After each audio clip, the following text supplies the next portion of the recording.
This will come out with a clean investigation. और चलिए खबरों में आगे बढ़ते हुए आपको एक वीडियो दिखाते हैं जो इन दोनों काफी सुर्खियों में बना हुआ है। ये वीडियो जो कर्नाटक विधानसभा में 27 फरवरी का है। उस दिन राज्यसभा के चुनाव थे और उस दौरान का ये पूरा वीडियो सामने आया था जहां पर नारेबाजी की गई थी।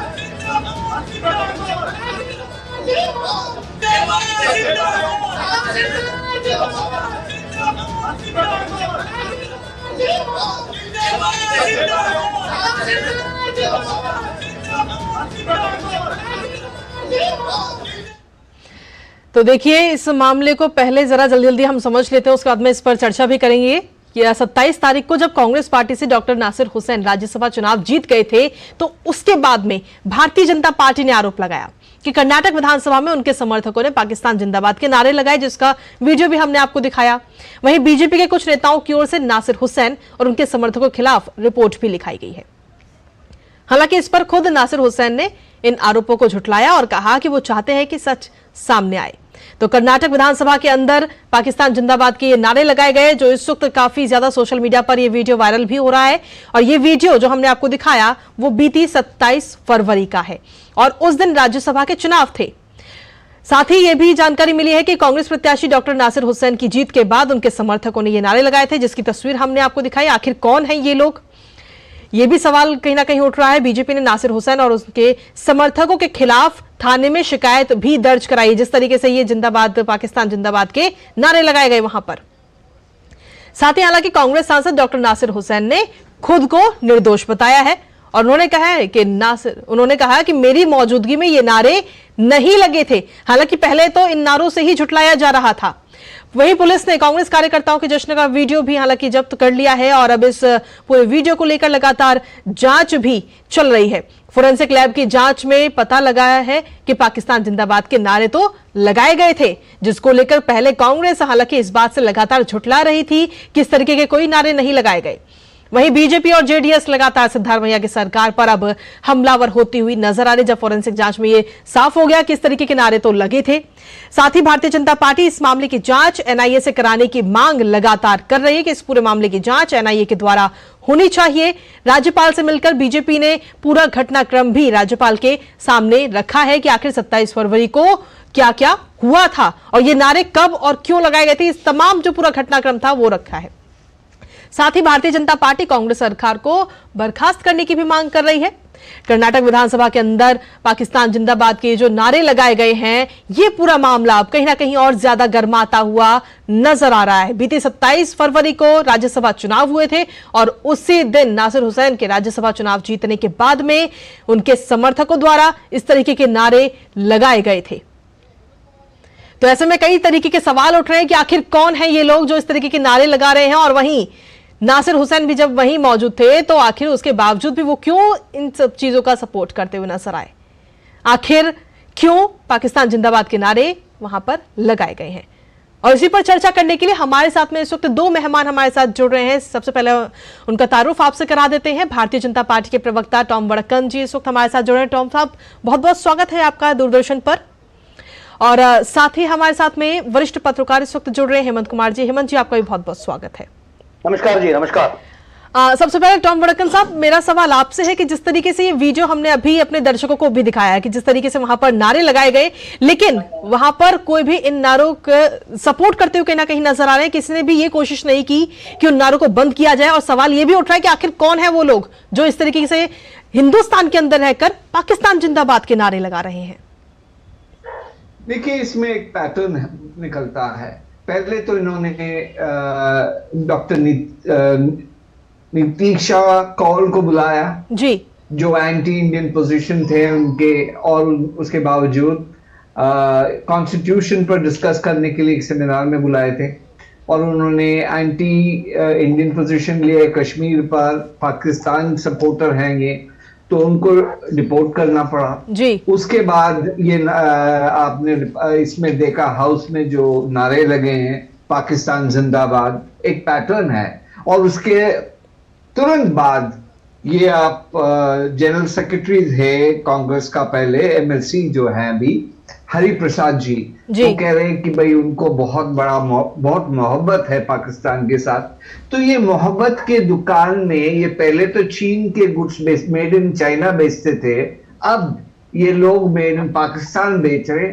और आखिरकार अभी देखिए ये कैफे में ये एक्सप्लोजन हुआ है जी। इसको कवर अप ऑपरेशन कर रहे, हो क्या रहा है कर्नाटक में, बिल्कुल। और कौन है ये लोग?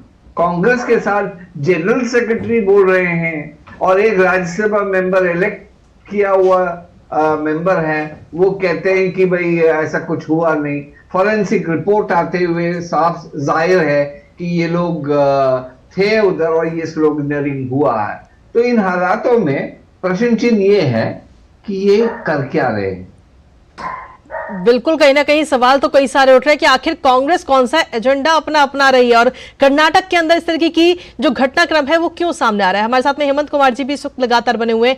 हेमंत जी, आप भी लगातार कर्नाटक में जो राजनीति में उतार चढ़ाव देखने को मिल रहा है, जो चीजें वहां पर हो रही है, जो घटनाक्रम है उस पर भी आपकी नजर लगातार बनी हुई है, तो ऐसे में आपको क्या लगता है, पहले वहां पर पाकिस्तान जिंदाबाद के नारे लगाए जाते हैं और फिर आतंकी घटना वहां पर सामने आती है। हालांकि कांग्रेस जो है वो इसको झुटला भी रही थी कि ये एक सिलेंडर ब्लास्ट है, लेकिन जब वहां पर जांच हुई तो चीजें सामने आई निकलकर। कृतिका जी नमस्कार। Mister Tom Vadakkan, good afternoon. Good afternoon to you too. अच्छा कृतिका जी, ऐसा है, आप ये समझना चाहिए कि कांग्रेस पार्टी का मानसिकता क्या है। जी।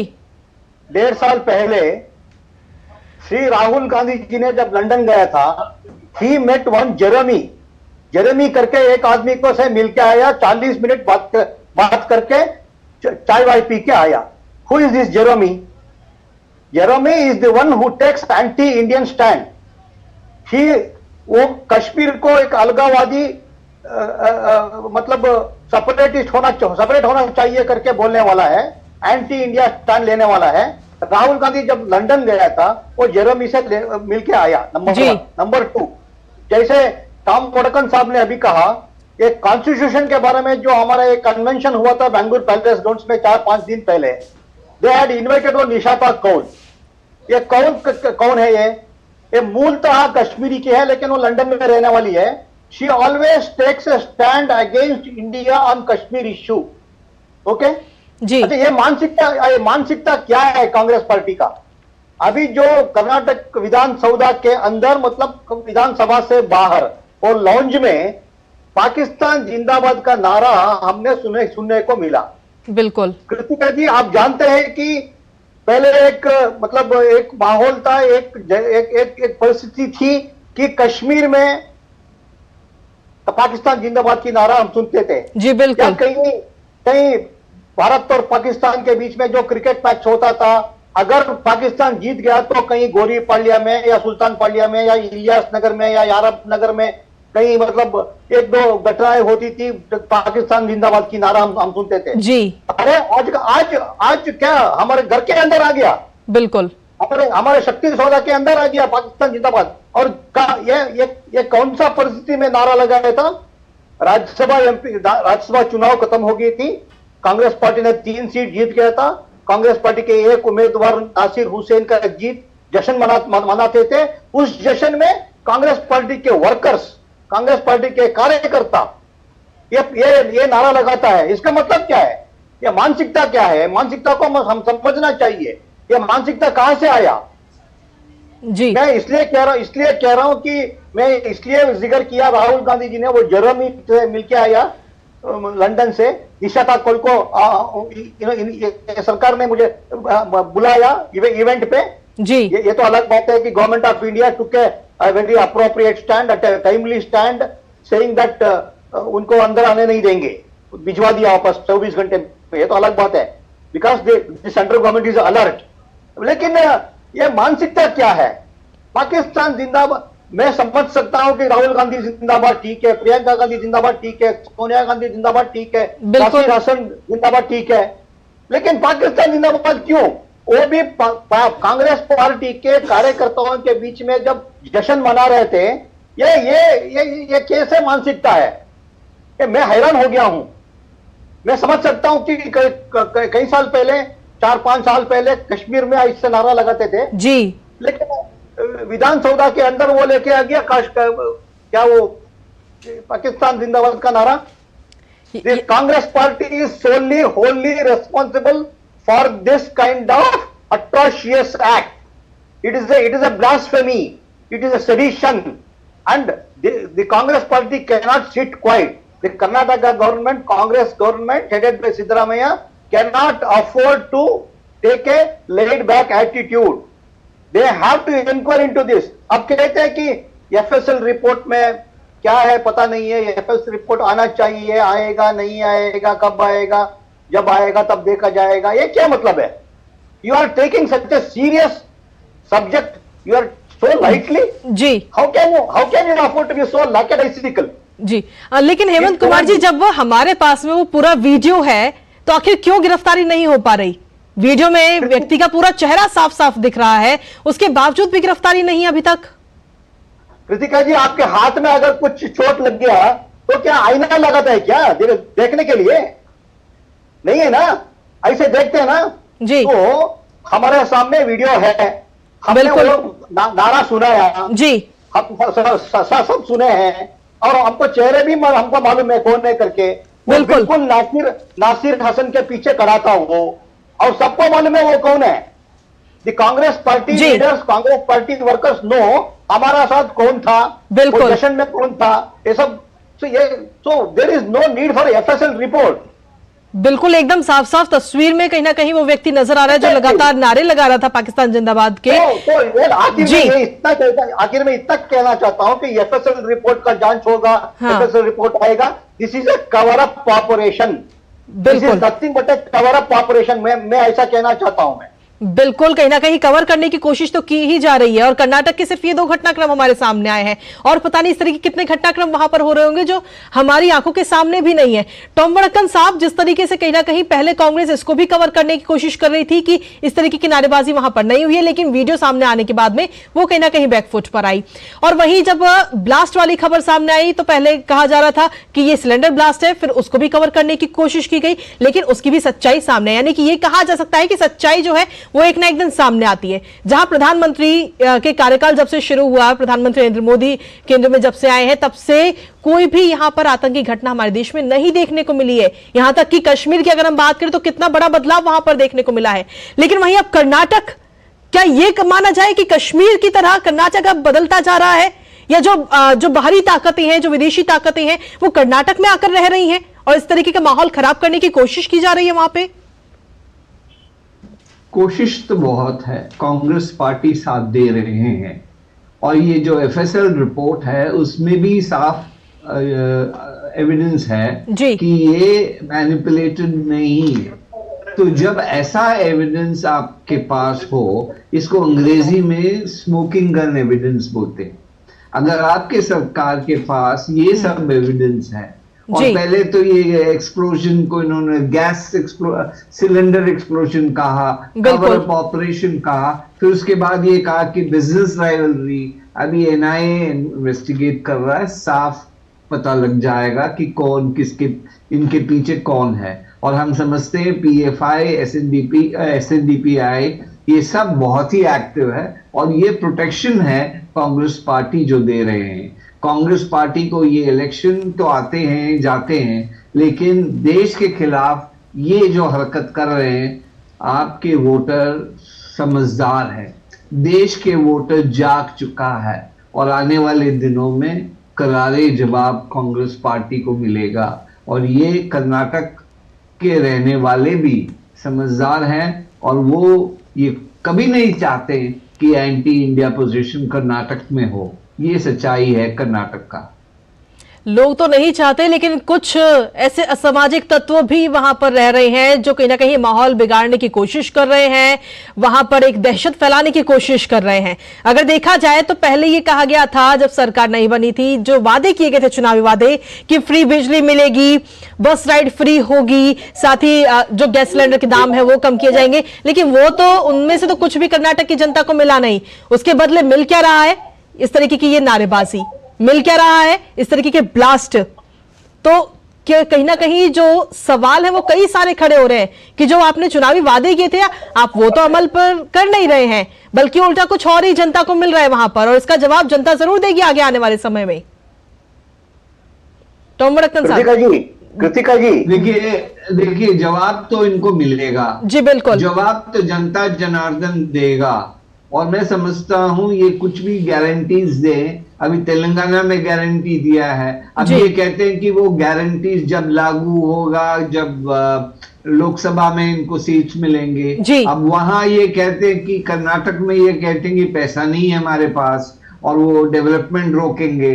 तो ये हालात, तो लोग जनता जनार्दन ऐसा मैं समझता हूं समझदार है, वो समझते हैं ये गारंटी बेवकूफ बनाने का कोशिश है और वो गारंटीज को अभी भी लागू करेंगे नहीं। बिल्कुल। तो ये साफ नजर आएगा कि भाई ये लोग बेईमानी का खेल खेल रहे हैं, लोगों को गुमराह कर रहे हैं और इन हालातों में तो वोट और लोग दोनों जवाब देंगे। बैलेट बॉक्स जब खुलेगा तो उनको समझ आएगा कि जनता जनार्दन भूलता नहीं है।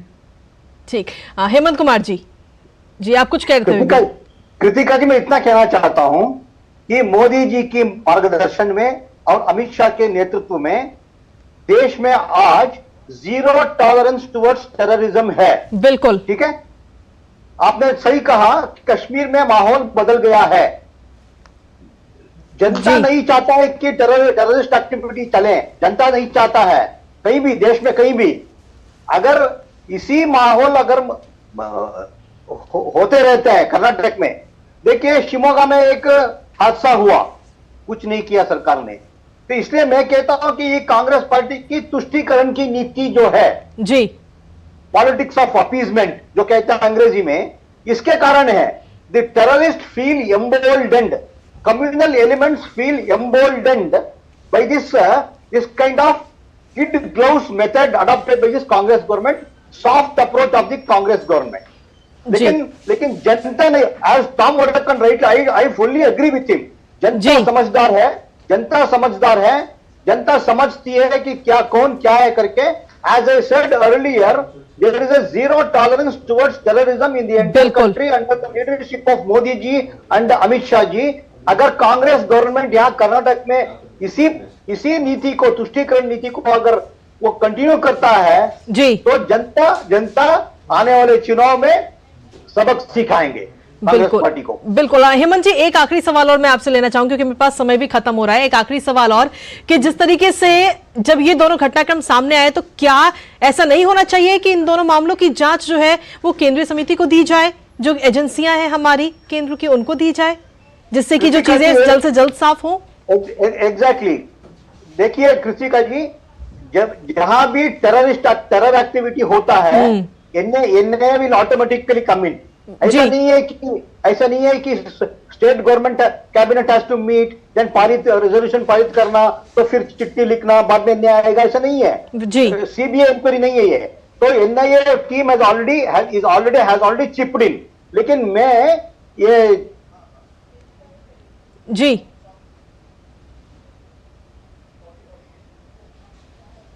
ठीक है जी,